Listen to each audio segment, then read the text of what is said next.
Welcome to the third and final tutorial on making your dream house in SketchUp. First thing I want to show you is a feature that I recently found that's kind of cool and helpful, and it's over here in the views. And what this does is this allows you to easily click on different views of your house without having to use the orbit. So the first thing that we want to do is click on the top view so that we can see the whole house and we know how big to draw our piece of property. So we're going to give our house a piece of property and we're going to use the rectangle tool from the top view, and we are just going to draw a nice size rectangle around the whole thing. After that, go back to one of the views that you like of your house so that you can see the entire house. So before we get started, we're going to close out the views so we don't have to see that anymore. And now we want to create some textures and make this look more real. And we're going to do that through the materials. And you could get to it two ways. You could either click on this paint bucket tool over here, or you can simply click on the materials box here. And the first thing that you see is all the colors that are currently somewhere in your design, or the standard kind of colors. We're not going to use those. The first thing we want to do is get some grass. So we're going to open up and go into the search, and then you're going to go down to landscaping and fencing. And we've got a nice kind of grassy color here, and all you do is click that rectangle and now you've got some grass.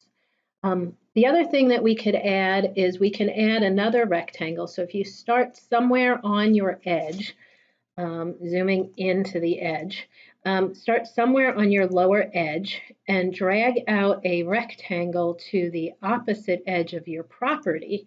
And now you can give that area some kind of asphalt, or if you want a brick driveway, you could give it a brick driveway, or gravel or rock, or any of these things that you can have for a driveway kind of texture. Now what we're going to do is we're going to look at the house and get some textures around the house. The first thing that we can do is we're going to click on an area, and we can go up to the brick cladding and siding and click on the siding, and we're going to paint that. And now we can paint all the different areas of the house that we want to with the siding. And if we don't particularly love the color of the siding, we can change that as well. And the way that you do that is you go back up to the top and you can click on what's in your area and click on the one you want to edit, and then you can click the edit material. And now we can colorize it. So if I wanted my house to be a blue house, a light blue house, I can do that. And if I want my width to be a little bit different, if I don't like it that spaced apart, I can change that as well. And now I've got a totally different look to the house. And we can do the same thing now to the roof. Look at the top of the roof. And we click done on that. And now we can go back in and look at some of the different roofing materials that we have, and we can make a grayish roof. And what's kind of cool is one of the things that we can do is if we want to change all the areas that are the same, you just hit the shift and you get this plus, this little the three little dots next to it. And then when I click the new material, now everything that is that material will change the same way. So you can get that like that.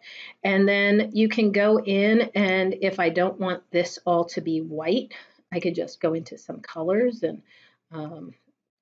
pick like yellow, and just click on all the surfaces that I would want trimmed in a yellowish color. Now, one of the things that we have to do is as we rotate around, you'll see that I forgot one of the sides. And one of the neat things that we can do is if you pick up this sample material tool, it picks up the material that is that you want to use, and then you could just click and then it will put that in that area. One of the other neat features is that we do have the ability to put glass into our windows. So if you go to the glass and mirrors, you can click on each of the windows. And now if I zoom into this area, you'll see that we can see inside of the house. What we want to do now is zoom back out so we can see our whole house. Pan around if you need to get it into a good position. And we're going to look at our components. This is the way that we're going to make this really be our total dream house. So close out of the materials and click on these little 3 cubes that says components. And it brings you to this thing called the 3D warehouse. And these are different items that people have created and uploaded for other people to use in their models. So let's first look at something easy. Let's look at a tree. And you'll see that there are lots of different trees that we can get. So let's just go with a normal kind of looking tree. And we can bring it into our model and you just click it. And now it is a part of our model and we have a tree in our yard. There are all sorts of different things that we could add to this model. We can look for a garage door. And we'll take in a simple one. Now you see the garage door is backwards. So one of the things that we have to look at is how to rotate this around. So if I zoom in on it and I look at the rotate tool. The rotate tool works on what face and what, there are different directions of rotations. So I want to be able to rotate this around. You could rotate it around on this kind of edge, you could rotate it around this way, or you can see I could rotate it around that way. And the first place that you click is where your rotation is going to center from. So I'm going to kind of center my rotation about there, and then it picks which direction. So now I'm going to rotate this all the way around so that it stays in place.